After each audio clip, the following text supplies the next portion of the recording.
recette très simple, comme d'habitude, où le seul talent que vous avez besoin d'avoir, c'est de faire des couches de pommes de terre, des couches d'oignons et des couches de lardons. Je pense que ça, c'est à votre portée.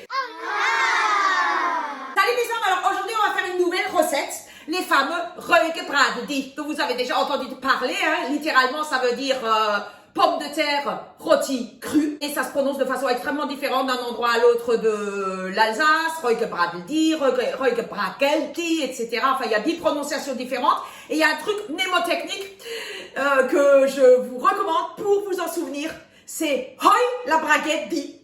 Hoi la braguette dit. Ça ressemble à rögebröd, voilà. Et c'est une recette extrêmement simple qui a une histoire très vosgienne, je dirais, très alsacienne, puisque c'était le repas traditionnel Macaire. Macaire, ça vient de Melker, celui qui faisait la traite des vaches dans les montagnes vosgiennes. Et pendant qu'il s'occupait des bêtes, justement, on préparait ce plat qui cuisait pendant 2 heures au four. Et donc, pendant ces 2 heures-là, on pouvait s'occuper des bêtes, s'occuper de la ferme. Et après, hop, c'était un plat complet. On pouvait le manger dans la foulée, mais bon, comme les Vosgiens, ils avaient quand même beaucoup de travail, ça leur suffisait pas forcément. Alors souvent, ça se mangeait avec un Kessler, avec un Schiffeler, avec des pièces, tout ça, c'est des pièces de porc, parce que vous savez à quel point les Alsaciens aiment le porc, donc il y en a toujours pas loin. Donc moi, je vous ai fait plutôt une version un peu light, entre guillemets, parce qu'il y a quand même beaucoup de beurre, il y a beaucoup de lardons, mais des fois, il y en a même qui rajoutent de l'échine de porc ou vraiment des morceaux de speck. Nous, on va faire une recette très simple, comme d'habitude, où le seul talent que vous avez besoin d'avoir, c'est de faire des couches de pommes de terre, des couches d'oignons et des couches de lardons. Je pense que ça, c'est à votre portée. Et moi, j'ai déjà tout préparé. Donc, j'ai passé à la mandoline 2 kilos de pommes de terre, 3 oignons que j'ai émincés, comme on dit, hein, et là aussi des lardons, hein, là aussi, en général, dans les 300 grammes de lardons, et le beurre. Et à la fin, on mettra un verre de Riesling. Bon, moi j'ai mis un verre de bouillon, ça marche très bien aussi. Donc, le principe également, c'est que c'est cuit à l'étouffée. Donc, en général, dans une casserole en fonte. Mais vous pouvez très bien utiliser le moule à Backofen, parce que comme on ne fait pas forcément très souvent des Backofen, vous pouvez très bien cuire aussi à l'étouffée dans votre Backofen. Et c'est cette formule-là que j'ai décidé de faire avec vous aujourd'hui. Alors, on commence d'abord à mettre quelques lardons au fond de notre cocotte ou de notre moule à Backofen. Ensuite, on prend nos fameuses pommes de terre qu'on a passées à la mandoline, donc très fines les tranches, plus c'est fin et plus ça va être bon.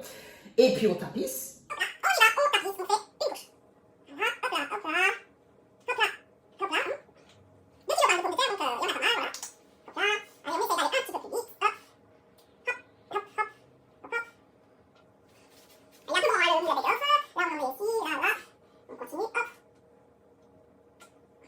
Première couche.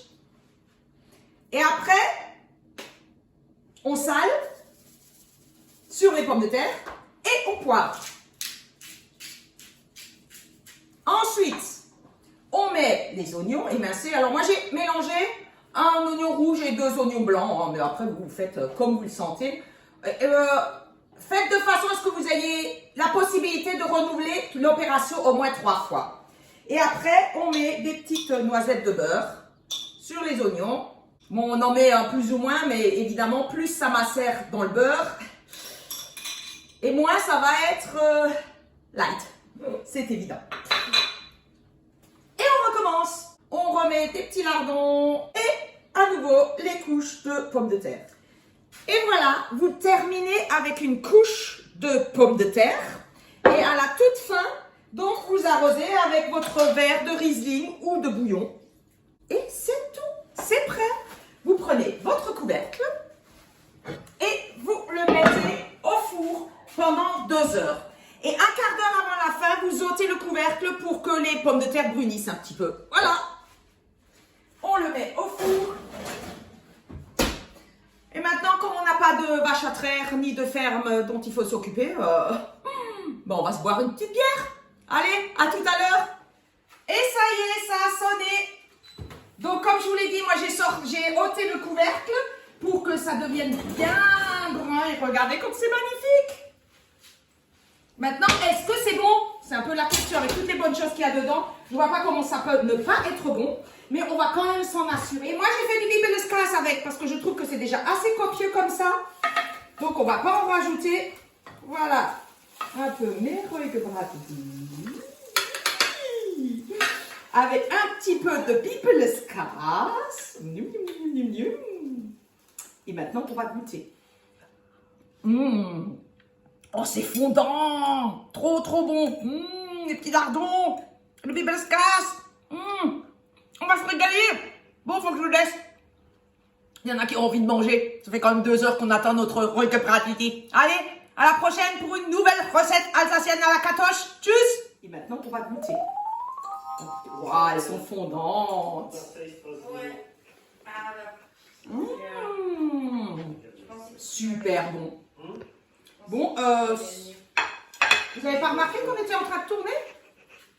Ah mince, j'ai oublié. Hop là, tchuss. Et oh, pas si vite. N'oublie pas de liker et de commenter et de partager et de t'abonner et d'aller voir mon spectacle. Donc, Quetch.